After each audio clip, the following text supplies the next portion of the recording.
जय हिंद। मैं अरिजीत कुमार आप सभी का स्वागत करता हूं यूट्यूब पे। आज हम पढ़ेंगे उत्तर प्रदेश लेखपाल में आने वाले एक बहुत ही महत्वपूर्ण विषय जिसका नाम है ग्राम समाज विकास। उसमें आने वाला एक पार्ट जिसका नाम है भारत की ग्रामीण अर्थव्यवस्था। चलिए शुरू करते हैं, लेकिन उससे पहले आप हमारे टेलीग्राम चैनल को जरूर ज्वाइन करें। यहाँ आपको सभी वीडियोस की नोटिफिकेशंस और पीडीएफ मिल जाएगी। चलिए शुरू करते हैं आज के पहले क्वेश्चन से। आज का पहला क्वेश्चन ये रहा, भारत में प्रति व्यक्ति जोतों का आकार कितना हेक्टेयर है? तो आपका ऑप्शन है 1.6 हेक्टेयर, 2.4 हेक्टेयर, 3.6 हेक्टेयर, 5.2 हेक्टेयर। तो सही आंसर आपका है ऑप्शन ए 1.6 हेक्टेयर। भारत में प्रति व्यक्ति जोतों का आकार प्रति व्यक्ति केवल 1.6 हेक्टेयर ही है, जो विश्व में बहुत ही कम है। पारिवारिक विवादों के कारण भाइयों के मध्य भूखंड का निरंतर विभाजन हो जाता है, इसलिए भारत में जोतों का आकार छोटे होने के पीछे इसे एक महत्वपूर्ण कारण माना जाता है। पारिवारिक कारणों के अलावा और भी ऐसे कारण हैं जिसकी वजह से भारत में जोतों का आकार छोटा है। चलिए आगे बढ़ते हैं। और सभी कुछ प्रतीक्षा कर सकते हैं किंतु कृषि नहीं, यह उद्गार किसका है? तो आपको बताना है ये जो लाइन है किसने कही है। तो आपका ऑप्शन है पंडित जवाहरलाल नेहरू, जगजीवन राम, सिकंदर वक्त, लाल बहादुर शास्त्री। तो सही आंसर आपका है ऑप्शन ए पंडित जवाहरलाल नेहरू। भारत के प्रथम प्रधानमंत्री पंडित जवाहरलाल नेहरू ने वर्ष 1947 में कृषि की प्रासंगिकता को समझते हुए कहा था कि और सभी कुछ प्रतीक्षा कर सकते हैं किंतु कृषि नहीं।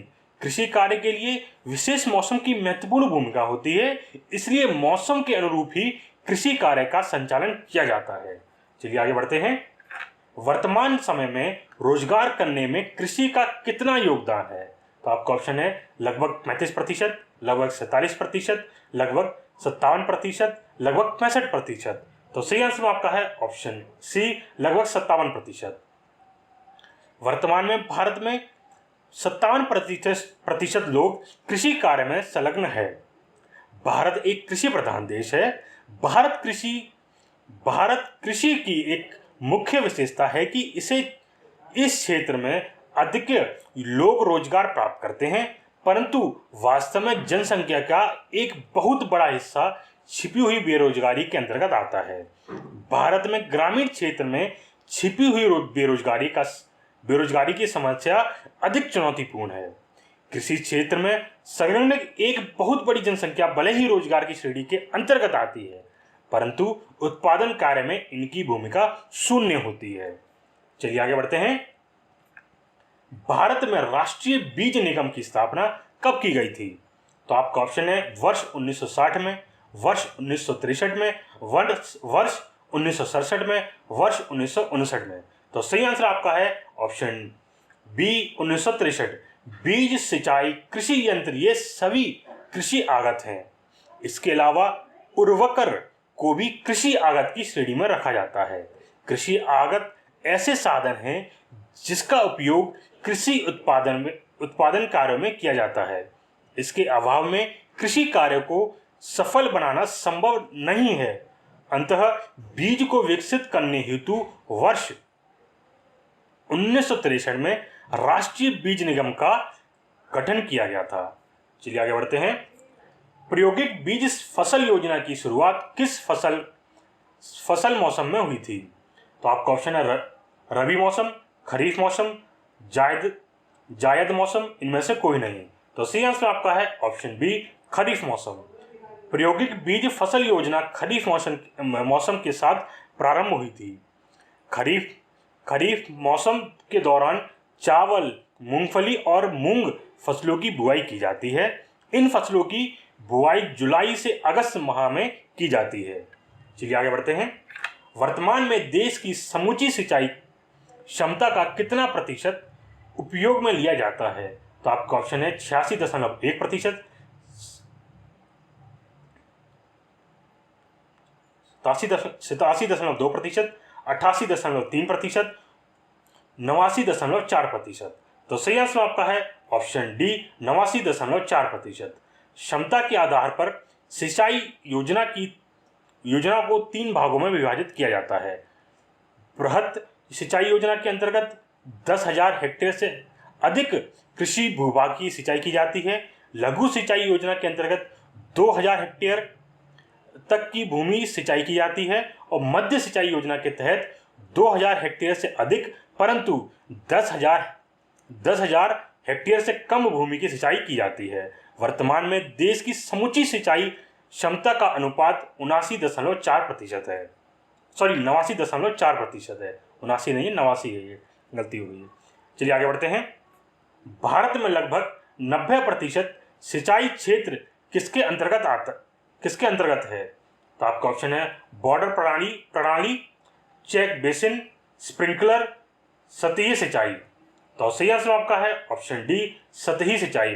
भारत में लगभग 90% क्षेत्र सतही सिंचाई द्वारा सिंचित किया जाता है। सतही सिंचाई का तात्पर्य भूजल द्वारा किए जाने वाले सिंचाई से है। भारत में नलकूपों एवं तालाबों द्वारा सबसे अधिक सिंचाई की जाती है। मानसूनी निर्भरता के कारण भारत में सिंचाई के अन्य स्रोत को विकसित किया गया है।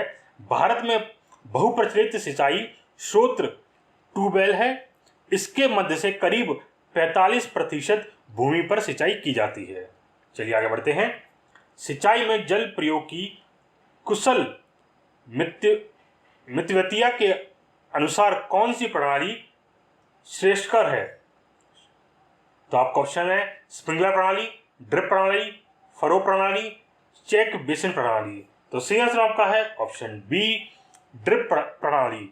सिंचाई में जल प्रयोग की कुशल मितव्ययी ड्रिप सिंचाई प्रणाली श्रेष्ठकर है।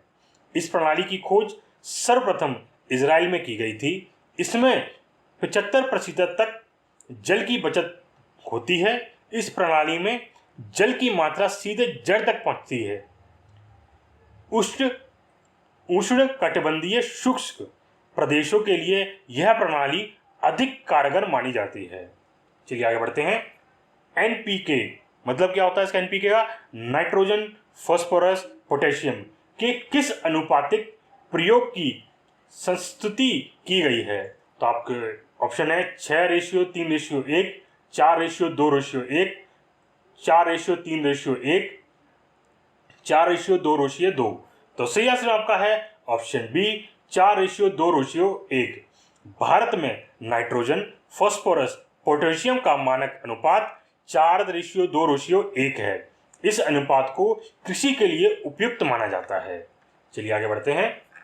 एक थ्रेशर द्वारा दोनों का अधिक नुकसान होता है यदि इसकी गति अधिक हो, इसकी गति मंद हो, पकी फसल को थ्रेशर में डालने में कमी हो, दाना निकालने की गति अधिक हो। तो सही आंसर आपका है ऑप्शन ए, इसकी गति अधिक हो। एक थ्रेशर द्वारा अनाजों का सर्वाधिक नुकसान उस समय होता है जब थ्रेशर की जो गति है अधिक तीव्र होती है, बहुत तेज होती है। तीव्र गति के कारण अनाज के दाने थ्रेशर के अंदर उच्च वायु दाब के कारण गति करने लगते हैं और थ्रेशर में समग्र लोहे की प्लेटें से कट जाते हैं। मतलब जब तेज घूमता है तो जो उसके लोहे की प्लेटें होती हैं थ्रेशर के अंदर, वो तेज घूमने की वजह से वो दाने जो प्लेटों से टकरा जाते हैं वो टूट जाते हैं, कट जाते हैं। तत्पश्चात भूसे के साथ वह उड़ जाते हैं और साथ में जब वो दाना जब टूट जाता है ना तो दाना हल्का हो जाता है और दाना जब हल्का होता है, जब भूसा निकलता है हल्का होता है, वो आपने देखा थ्रेशर से भूसा निकलता रहता है, उसी के साथ ही वो बीज के दाने भी निकल जाते हैं। चलिए आगे बढ़ते हैं। क्षेत्रीय ग्रामीण बैंक की स्थापना सर्वप्रथम किस वर्ष की गई थी? तो आपका ऑप्शन है 1968, 1972, 1975, 1978। तो सही आंसर आपका है ऑप्शन सी, 1975। क्षेत्रीय ग्रामीण बैंक की स्थापना 2 अक्टूबर 1975 को ग्रामीण क्षेत्रों में कृषि संबंधित कार्यों को विकसित सहायता प्रदान करने के उद्देश्य से प्रारंभ की गई थी। गोवा एवं सिक्किम को छोड़कर देश के अन्य सभी राज्यों में इसकी शाखाएं स्थापित हैं। इसी तर्ज पर ग्रामीण विकास से संबंधित कार्यों के लिए ऋण प्रदान करने हेतु वर्ष 1982 में नाबार्ड की स्थापना की गई थी। चलिए आगे बढ़ते हैं। देश का प्रथम कृषि विश्वविद्यालय है लुधियाना में, पंतनगर में, हिसार में, जबलपुर में। तो सही आंसर आपका है ऑप्शन बी, पंतनगर में। देश का प्रथम कृषि विश्वविद्यालय उत्तराखंड के पंतनगर में 17 नवंबर 1960 को खोला गया था। कृषि नीति के कृषि अनुसंधान से संबंधित कई अन्य संस्थाओं की स्थापना की गई है। वर्तमान में कृषि से संबंधित क्षेत्रों में उच्च शिक्षा के लिए 8 कृषि विश्वविद्यालय, 39 राज्य कृषि विश्वविद्यालय तथा मणिपुर में इम्फाल में प्रथम केंद्रीय कृषि विश्वविद्यालय खोला गया है। देश में कृषि अनुसंधान हेतु भारतीय कृषि अनुसंधान परिषद की स्थापना की गई है। चलिए आगे बढ़ते हैं। देश का सर्वप्रथम कृषि विज्ञान केंद्र है, आपके ऑप्शन है पंतनगर में, कानपुर में, लुधियाना में, पुडुचेरी में। तो सही आंसर आपका है ऑप्शन डी, पुडुचेरी में। देश का प्रथम कृषि विज्ञान केंद्र केंद्र शासित प्रदेश पुडुचेरी में है, जिसकी स्थापना वर्ष 1974 में की गई थी। देश में कुल 527 कृषि विज्ञान केंद्र खोले गए हैं। कृषि विज्ञान केंद्रों की स्थापना वर्ष 1973 में गठित डॉक्टर मनमोहन सिंह मेहता समिति की रिपोर्ट की सिफारिश के आधार पर की गई। यह केंद्र शिक्षण एवं परीक्षण का कार्य करते हैं। चलिए आगे बढ़ते हैं। हरित क्रांति का लाभकारी वरदान किन विशेष फसलों के लिए है? तो आपका ऑप्शन है दलहन और तिलहन के लिए, जूट और कपास के लिए, गेहूं और चावल के लिए, गन्ना और चाय के लिए। तो सही आंसर आपका है ऑप्शन सी, गेहूं और चावल के लिए। हरित क्रांति का लाभकारी वरदान गेहूं और चावल फसलों के लिए विशेष रूप से माना जाता है। हरित क्रांति की शुरुआत 1970 के दशक में प्रारंभ हुई थी। इस दौरान कृषि क्षेत्र में महत्वपूर्ण बदलाव आए थे। इस क्रांति के पश्चात भारत खाद्यान्न उत्पादन के मामले में आत्मनिर्भर हो गया था। चलिए आपको ठीक है, और आगे बढ़ते हैं। भारत में रजत क्रांति किससे संबंधित है? तो आपको बताना जो रजत क्रांति है वो किससे संबंधित है। तो आपका ऑप्शन है चांदी का उत्खनन, अंडा और चिकन का उत्पादन, कपास का उत्पादन, स्वच्छ पेयजल का बोतलीकरण। तो सही आंसर आपका है ऑप्शन बी, अंडा और चिकन का उत्पादन। चलिए आपको जानकारी दें इसके बारे में। जैसे हमारे भारत में महत्वपूर्ण अन्य क्रांतियां जो हुई हमारे भारत में, तो आप उसके बारे में जानकारी दे दें। जैसे श्वेत क्रांति हुई थी, वो 1964 में शुरुआत कर प्रारंभ की गई थी। और किसके लिए थी ये दूध के लिए, दुग्ध उत्पादन के लिए, दूध के लिए था। जिसके जनक कौन है? डॉक्टर वर्गीज कुरियन, ठीक है। और जो नीली क्रांति थी वो 1985 में मछली उत्पादन के लिए से संबंधित थी। इसका जनक कौन थे? इसके हरिलाल चौधरी और डॉक्टर अरुण कृष्णन। और भूरी क्रांति जो है वो है कोको और चर्म उत्पादन के लिए, और इसके जनक कौन थे? हरिलाल चौधरी। जैसे ही धूसर, जिसे हम ग्रे क्रांति कहते हैं, वो 1960 से 1970 के बीच में प्रारंभ की गई थी। और इसका संबंध किससे था? उर्वरकर उत्पादन जो होता है ना हमारा, उससे संबंधित थे। इसके कोई जनक नहीं थे। और गुलाबी क्रांति जो थी 1970 में प्रारंभ की थी। ये किससे थी? झींगा, औषधि, प्याज के उत्पादन के लिए। और इसके जनक कौन थे? दुर्गेश पटेल। और पीली क्रांति किससे संबंधित थी? तो पीली क्रांति इसकी प्रारंभ हुआ था 1986 में खाद्य तेल और तिलहन उत्पादन में। और इसके जनक कौन थे? सैम पित्रोदा, ठीक है। और सिल्वर क्रांति 1980 में प्रारंभ हुई थी। और ये किससे संबंधित थी? अंडा उत्पादन और पोल्ट्री की, ठीक है। और इसके जनक कौन थी? इंदिरा गांधी जी थी। और लाल क्रांति जो है वो 1980 में प्रारंभ की गई थी मांस टमाटर उत्पादन के लिए। और इसके जनक कौन थे? विशाल तिवारी। और ऐसे ही गोल्डन फाइबर क्रांति जो थी वो 1990 में प्रारंभ की गई थी। और ये किससे संबंधित थी? शहद एवं हॉर्टिकल्चर, जूट, निर्माण तुतेज उत्पादन के लिए। और इसके जनक कौन थे? निरपाक तुतेज, ठीक है। चलिए और आगे बढ़ते हैं। जैसे गोल्डन क्रांति थी वो 1991 में की गई थी, ये प्रारंभ हुई थी। और इसकी थी बागवानी और फल उत्पादन के लिए। इसके जनक जो थे निरपाक तुतेज जी थे। और सिल्वर फाइबर क्रांति जो थी 2000 में प्रारंभ की गई थी, और ये कपास उत्पादन के लिए की गई थी। ऐसे काली क्रांति जो है वो पेट्रोलियम उत्पादन के लिए की गई थी, और इंद्रधनुषीय क्रांति कृषि का संग्रह विकास के लिए की गई थी, और बादाम क्रांति जो है मसाला उत्पादन के लिए की गई थी। ठीक है, ये क्रांति आप याद कर लीजिएगा, ये क्रांति बहुत ही महत्वपूर्ण है, और इन पे पिछले सालों में आने वाले पिछले जितने भी लेखपाल के एग्जाम हुए हैं उन सब में इस पे 1 या 2 क्वेश्चन जरूर ही आया है। मतलब आप ये मान लीजिए ये बहुत ही इंपॉर्टेंट है, इस पे आपका 1 या 2 क्वेश्चन जरूर आना ही आना है, तो इसलिए आप बहुत ध्यान से पढ़ लीजिएगा और याद कर लीजिएगा। चलिए आगे बढ़ते हैं। वर्ष में भारत में कृषि निर्यात क्षेत्रों की कुल संख्या कितनी है? तो आपका ऑप्शन है 42, 46, 50, 54। तो सही आंसर आपका है ऑप्शन बी 46। भारत में कृषि निर्यात क्षेत्रों की कुल संख्या 46 है, जो 19 राज्यों में फैली हुई है। यहाँ से कृषि उत्पादनों को निर्यात हेतु प्रोत्साहित किया जाता है।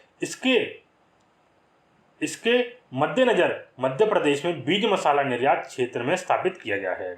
चलिए आगे बढ़ते हैं।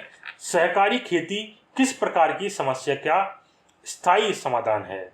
तो आपका ऑप्शन है जोत, उपविभाजन, विखंडन, या ऑप्शन सी आपका ए और बी दोनों ऑप्शन हो सकते हैं, या ऑप्शन डी है इनमें से कोई नहीं।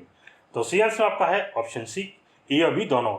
मजदूर एवं किसान सहकारी खेतों के महत्वपूर्ण घटक माने जाते हैं। कृषि क्षेत्र में यह जोत, उपविभाजन एवं विखंडन जैसी समस्याओं का स्थायी समाधान अभिव्यक्त करता है। इसमें काश्तकारी एवं संयुक्त खेती को प्रोत्साहित किया जाता है। इसमें व्यक्तिगत खेती की भूमिका नहीं होती है। सहकारी समिति किसानों के लिए ऋण, बीज एवं खाद उपलब्ध करवाती है। मार्च 1959 तक सहकारी संबंधी कार्यों में कार्यक्रम केंद्र सरकार द्वारा संचालित किया जाता था। पश्चात इसे राज्य सरकार को सुपुर्द कर दिया गया। वर्ष 1919 में सहकारी समिति को केंद्रीय सूची से हटाकर प्रांतीय सूची में शामिल कर लिया गया था। वर्ष 1904 में सर्वप्रथम सहकारिता शाख अधिनियम पारित किया गया था। इसे भारत में सहकारिता आंदोलन की शुरुआत माना जाता है।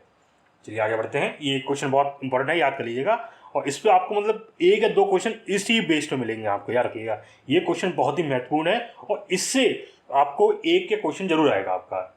चलिए आगे बढ़ते हैं।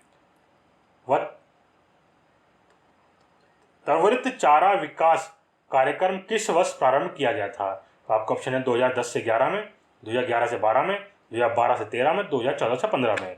तो सही आंसर आपका है ऑप्शन बी 2011 से 12 में। चारा विकास कार्यक्रम की शुरुआत वर्ष 2011 में की गई थी। इस कार्यक्रम को किसानों को लाभ देने तथा चारा उत्पादन को बढ़ावा देने हेतु तथा वर्ष भर चारे की उपलब्धता हेतु 2500 गांवों में शुरू किया गया। इसके लिए वर्ष 2013 से 14 में 100 करोड़ का प्रावधान किया गया। चलिए आगे बढ़ते हैं। पूरक प्रोटीन पर राष्ट्रीय मिशन किस वर्ष शुरू की गई थी? तो आपका ऑप्शन है 2011 से 12 में, 2012 से 13 में, 2014 से 15 में, 2016 से 17 में। तो सही आंसर आपका है ऑप्शन ए 2011 से 12 में। राष्ट्रीय कृषि विकास योजना के अंतर्गत इस उप योजना की शुरुआत वर्ष 2011 से 12 में की गई। इसके अंतर्गत वर्ष 2012 से 13 में डेयरी फार्मिंग, मुर्गी पालन, बकरी तथा मछली पालन हेतु 500 करोड़ का प्रावधान किया गया। चलिए आगे बढ़ते हैं।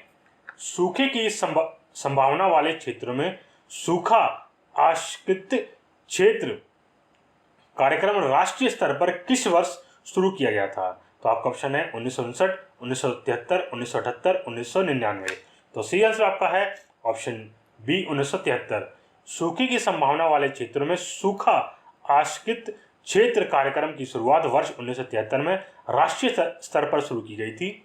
इसका प्रमुख उद्देश्य इन क्षेत्रों में भूमि, जल एवं अन्य प्राकृतिक संस्थानों का अनुकूलतम विकास करके पर्यावरण को संतुलित करना है। वर्तमान में यह योजना देश के 16 राज्यों में 182 जिलों में संचालित की जा रही है। चलिए आगे बढ़ते हैं। निम्नलिखित में से कौन सी भैंस की प्रजाति नहीं है? तो आपका ऑप्शन है भदावरी, गद्दी, मुर्रा, नीली रावी। तो सही आंसर आपका है ऑप्शन बी, गुद्दी। भादावरी, मुर्रा एवं नीली रावी को भैंस की प्रजाति कहा जाता है, बल्कि गद्दी एक जनजाति समुदाय है जो हिमाचल प्रदेश की घाटियों में निवास करता है। ठीक है, आपसे ये बात याद रखिएगा, आपसे भैंसों की, बकरियों की प्रजाति पूछी जा सकती है और ये क्वेश्चन 2000 लेखपाल 2015 में आया है। तो ठीक है, ये चीज़ आप ध्यान रखिएगा और याद कर लीजिएगा। ये बहुत ही इम्पोर्टेंट महत्वपूर्ण क्वेश्चन है क्योंकि ये लेखपाल 2015 में आया था। ठीक है, चलिए आगे बढ़ते हैं। चलिए बस आज के लिए इतना ही रखते हैं। अगर आपको हमारी ये वीडियो अच्छी लगी हो तो इसे लाइक करें और हमारे चैनल को सब्सक्राइब करें। जय हिंद।